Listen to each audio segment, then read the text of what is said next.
Blog Talk Radio. Good morning. This is your host, Llorraine Neithardt, and you have reached Venus Unplugged. And what we do here is explore all aspects of the archetypal Venus. And what we are working on is the how to use the major arcana in the tarot as a guide or self-help or a focus or a mandala or a lucky card, if you think in those terms. And one of the things I wanted to announce is also I'm going to be clearing out previous episodes.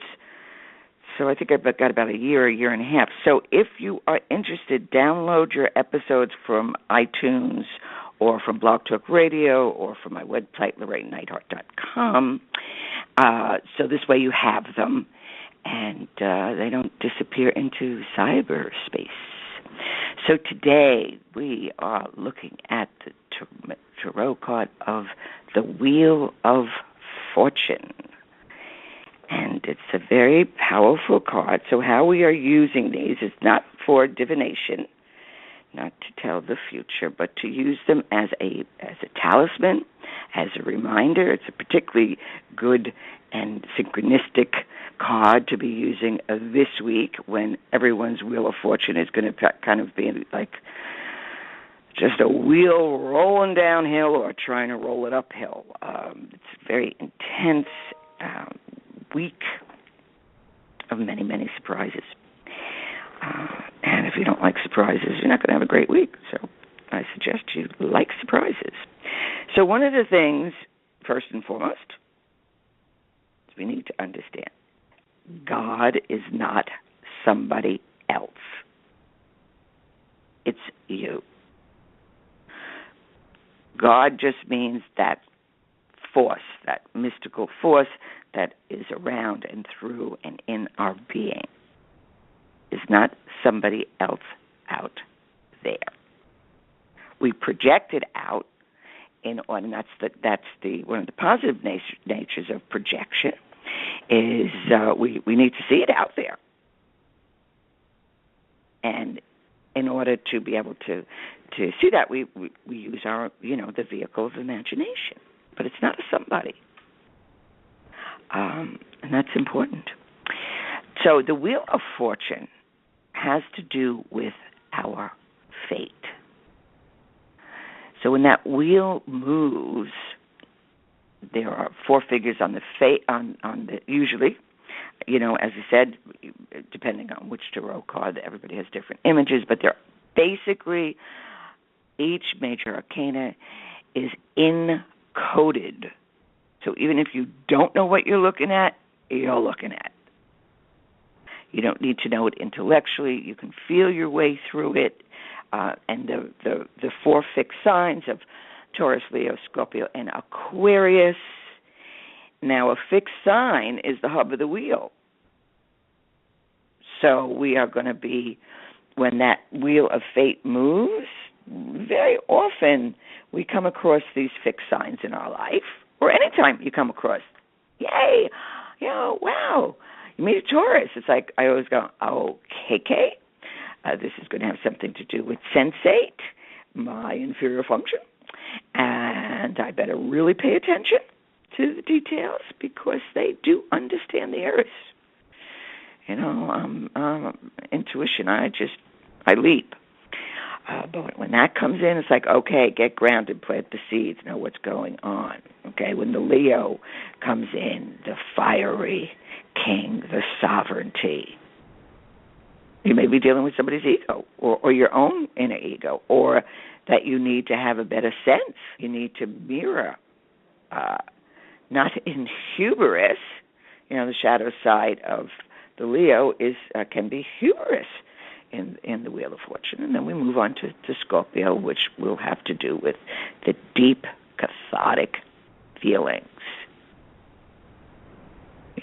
When you move something, when you roll a rock away, and notice everything that is spinning or turning in circles or moving. That is always symbolically the Wheel of Fortune. Our entire environment is a living tarot card. We're in it, which is very important to understand. As I look around my home, I see, wow, it really is a tarot card. It involves all the images and things and art that I appreciate and that I love. And certainly, tons of Venusian energy. And then when we go into Aquarius, that fixed sign is that something is going to change within humanity, okay? Or we don't like humanity. It can be very annoying. It can be very disappointing. But it is humanity. That's what it is about. So when we start to understand this Wheel of Fortune, and let's say, okay, it's like, all right, I want to change. I need a change.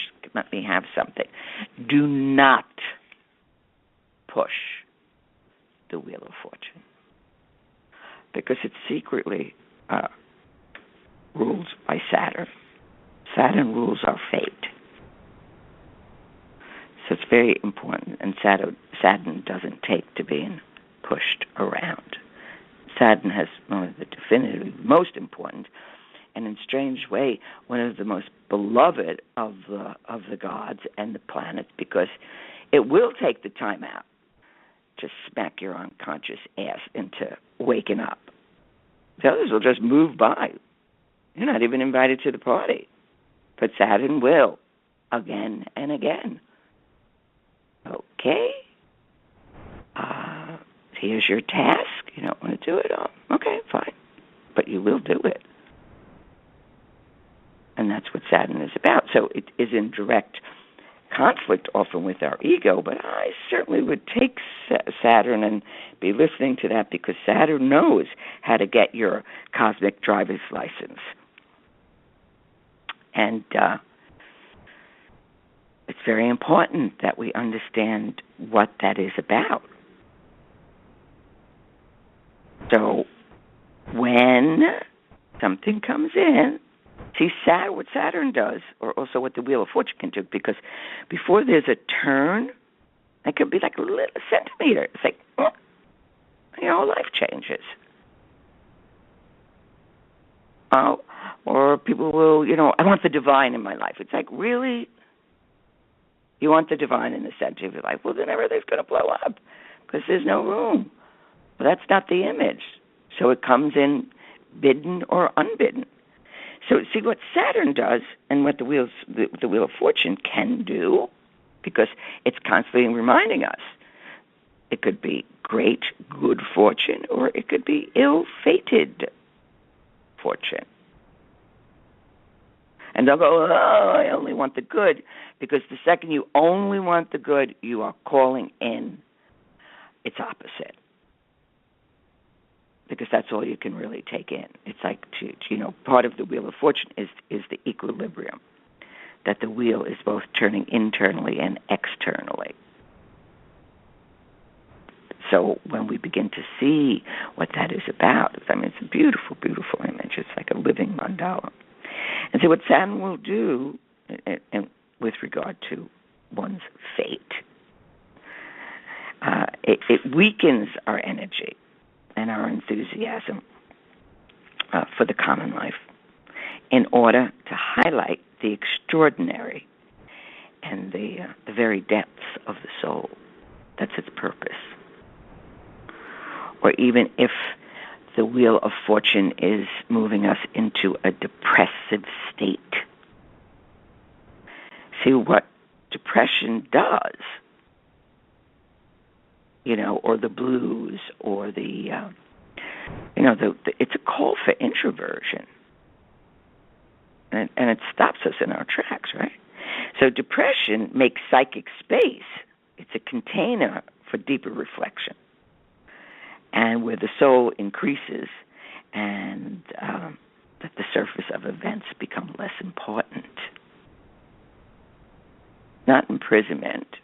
Of course, if it becomes chronic, well, that's a completely different story. But that's Saturn's intention. It's kind of like, okay, let's push them down. And then while we're down there, it's like, oh, wow, what's going on here? So once the Saturnian, it's misery, but actually it's gold. Okay, once the misery is digested, it kind of emerges like a song, like an awakening. It's just there's this harmony that begins to happen. And so part of loving Saturn is being able to love your fate, no matter what it is. It's like, wow, suspend opinion, suspend hubris, suspend thinking you don't know anything. Pretty be sure of that one, right? But when that moment happens, when something happens, we can feel it. We can something so important. So we know. You want to know when you're resisting? You start blaming other people, or you start telling yourself that same story that you've been telling yourself for a very long time, and it doesn't exactly have 5 acts. Where we can just be stuck in one, or the way that we perceive, right? So instead of blaming others, blame your own karma. Take it back. It's gold that you are just spewing out all over the place. You need that ingredient. That is the holy shit. That's what alchemy is about. It's taking the shit and turning it to gold. And the shit is the unwanted, or the waste, or the shadow, or that what is stinky and smelly and oh my God. But there's a reason why we have that. And so that's one of the karmic possibilities when you are in the presence of an alchemical process. It very often begins. The wheel of fortune turns into a negredo, a darkening, a depression. It's like, oh man, actually, maybe I do need this. Why don't I just put the ego aside and take the hint and go for the adventure, and then I can put it all together once you understand the symbolic meaning. Because that's where it's at. Yeah? That's the new hero. The new hero is doing the inner work. See, and a healed person is automatically a healer. And that's what's so interesting is whatever you're wounded by, and you become the healer, that is the one thing you can heal in others. My wound was deep to my soul. So for many years, I wandered in search of, I knew that I was one big scrambled egg. And but I've been to that path so many times that it's turned into a gift where I can really get in there and go like, well, okay, got it. Let's work on this. Let's see what this is about. So one of the least useful of human attitudes towards the cosmos is blaming. It's like a blaming phenomenon in which everything except one's own self is held responsible for one's or giving one's woe. So we don't want to blame Saturn. We want to say, thank you, Lord Saturn. It's tough love, but you are showing me reality. Saturn is reality, man. It's like no illusions, no projections, reality. So what Saturn is fate. So in order to work with this wheel of fortune, okay, and this consciousness of fate, we need to prepare to sacrifice, a moment's notice, all the attachments into the everyday world or to what we think is true. Because as we evolve, it is no longer true. as we learn more about Venus and see Eros and see her work, it's not all about the pink and the chocolates. It's, she is a fierce, fierce being. And beauty is fierce. I think people are terrified of beauty.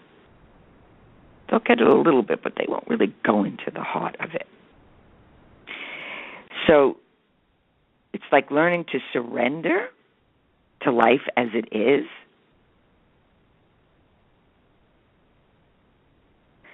There's an old saying that the fates lead him who will, and who won't they drag. So you don't want to be dragged. You want to go like, okay, I'll learn this. I'll grow. I'll put my opinions aside and what I deserve and what I don't deserve. So that's one of the most important things. And when you work with this, so you walk around, let's say, with this card with you this week in particular, and just notice sometimes that wheel is spinning, and then it stops. So we have a lot of different experiences, and believe me, it's going to be spinning a lot this week. So what we want to understand is, where is it going to stop? It's very exciting and terrifying. So when we're looking at this, then we begin to understand. If you're feeling bored and tied up, it's because you are not paying attention. You are not looking.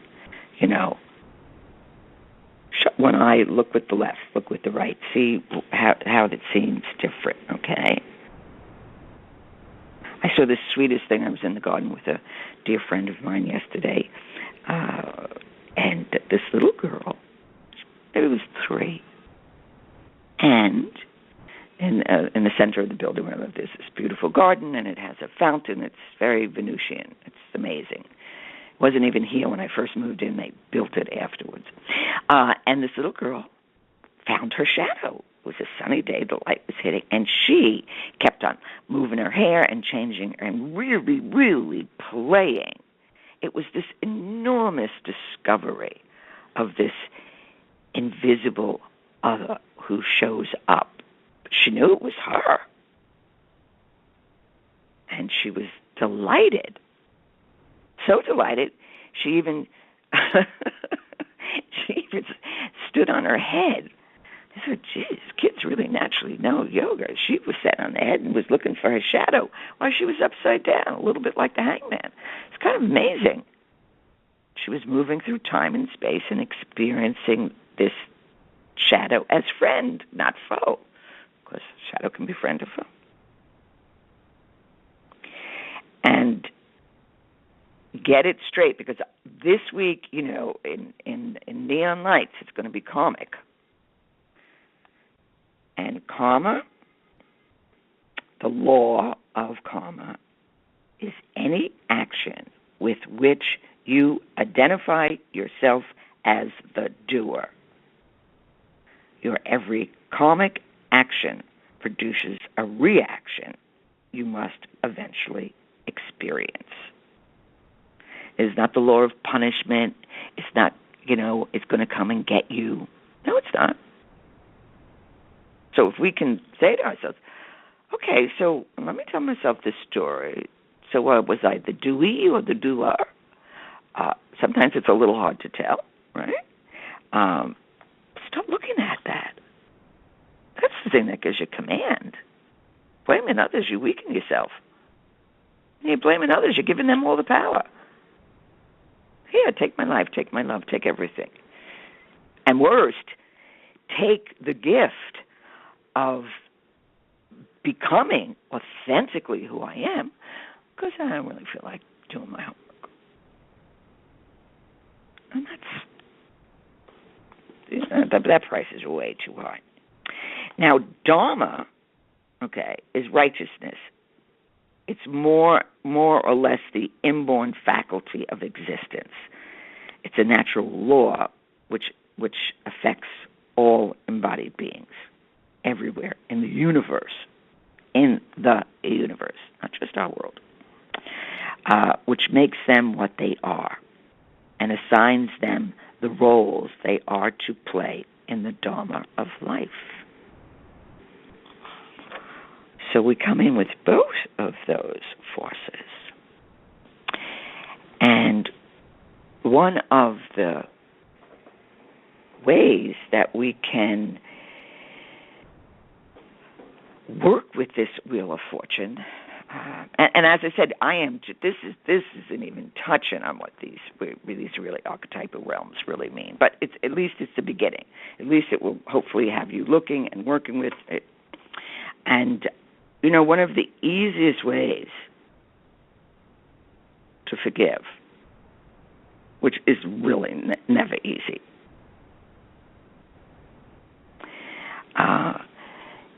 is if we truly understand, wow, karmically, that person is sent, or that situation is sent for me to understand what I need to understand about myself. Saturn sent it. The Wheel of Fortune turned. And suddenly,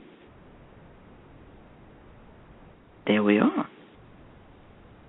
So, in not blaming and understanding that we each have this wheel, and this wheel of fortune,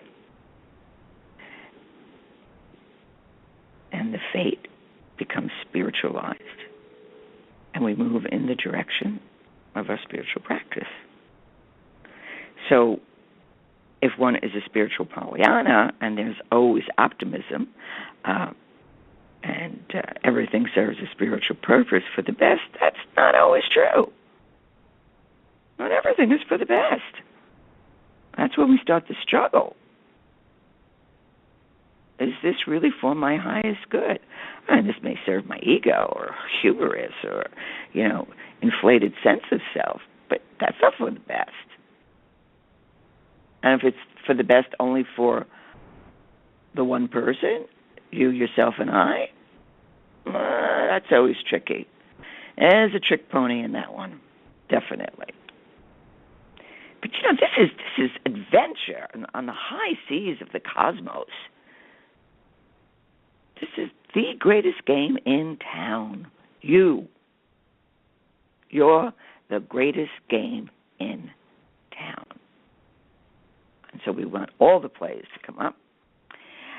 So the Wheel of Fortune brings things to you. It can vitalize. It can be conducive to your spiritual objections, its intensity in your own soul. You see, we're all born with a seed of selfhood, and that contains the spiritual DNA of our own uniqueness, an encoded birthright of who we are,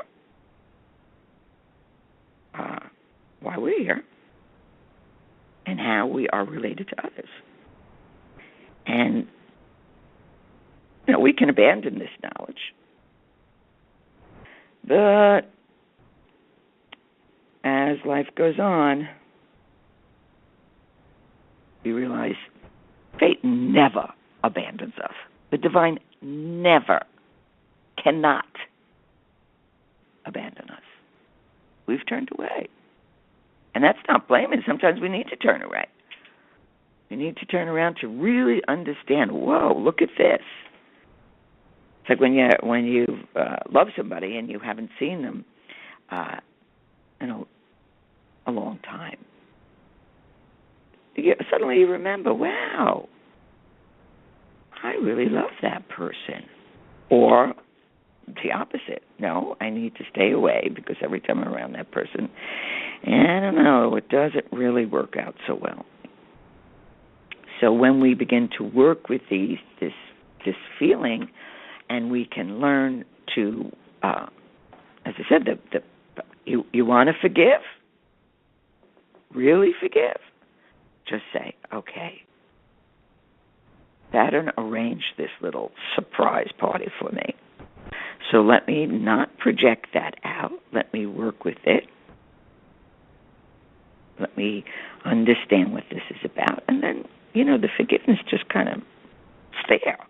Because it's not about blaming. It just is part of the reality. Somebody's got to play the part.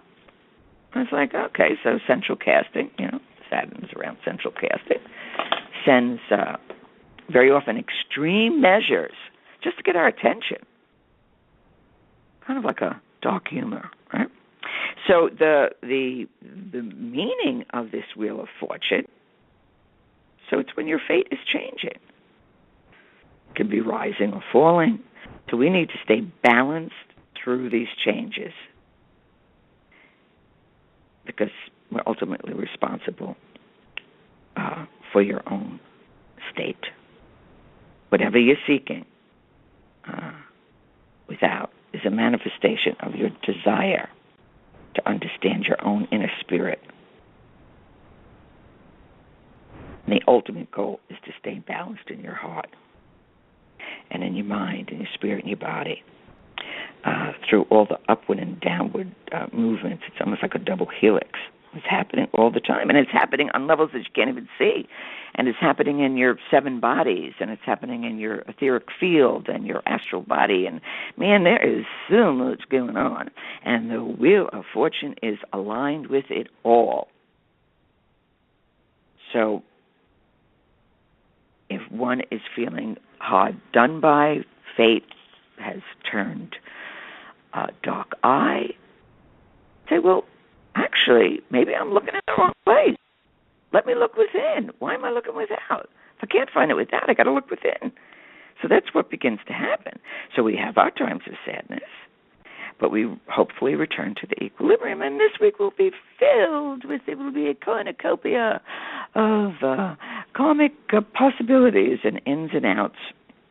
So you want to retain that consciousness, because it's the game of life that turns.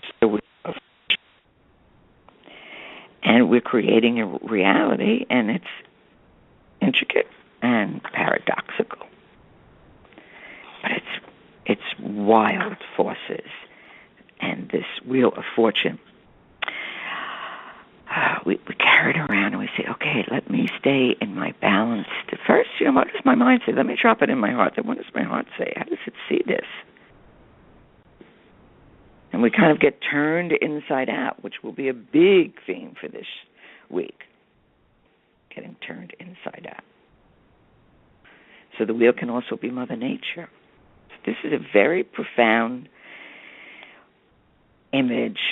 In some cases, we experience it as the spinning wheel of the Great Mother, or Sophia. Sophia is the spiritual mother of Christ in the Gnostic teachings. Mary was the physical mother of Christ. Sophia is the spiritual. So we know that speaks of his fortune. Look at his fortune. Talk about a saga. So there's going to be a lot of memory ghosts. And memory ghosts, it's like a memory that is so strong, it's left an invisible mark, so it can never be forgotten. So when those memory ghosts come, you say, oh, wow, that's a memory ghost. It's just to remind us, it's kind of like a beauty mark, to have us remember. There used to be an art of reading beauty marks and birthmarks on the body. There's always a symbolic language. So this is a very, very beautiful card, and it is a card that will allow you to become you.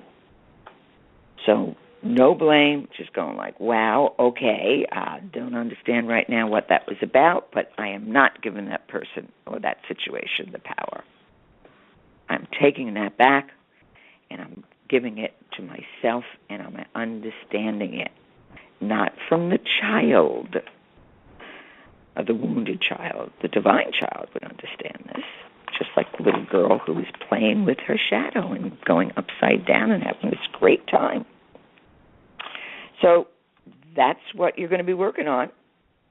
So remember, karma is any action with which you identify yourself as the doer. Your every karmic action produces a reaction, which you must eventually experience. It doesn't say fault, it doesn't say blame, it doesn't say punishment. Experience. You know, reality is when it happens to you. That's reality. So, till next week. And what are we going to do next week? Whatever, it's here someplace. Okay. Oh, wow. Love this. Love this. We are going to be doing... This year is like buzzing by. Strength card. So, till then, au revoir.